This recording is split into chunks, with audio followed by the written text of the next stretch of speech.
Hey there, security enthusiasts. Welcome back to our channel, where we break down the latest in home protection tech. Today, we're tackling something super practical: how to arm your Honeywell Vista security panel in 2025. With rising concerns about home safety, knowing how to use your system effectively is more important than ever.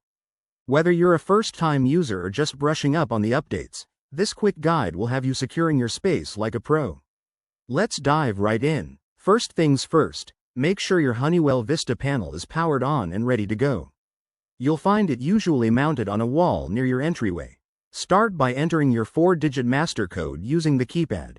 This is your personal security key, so keep it safe and don't share it lightly. Once you've entered the code, the panel will beep or display a ready status, indicating it's waiting for your next command. Next, select your arming mode. For 2025 models, you've got options like Away for when you're leaving the house, which activates all sensors, or Stay if you're home and just want to secure the perimeter. Press the corresponding button. It's often labeled clearly on the panel. After selecting your mode, the system might prompt you to confirm. Hit Enter or the Confirm button to proceed. You'll hear a confirmation tone, and the panel's lights or display will show that it's armed. One quick tip: if you hear any beeping or see an error message, double-check that all doors and windows are closed, as open zones can prevent arming.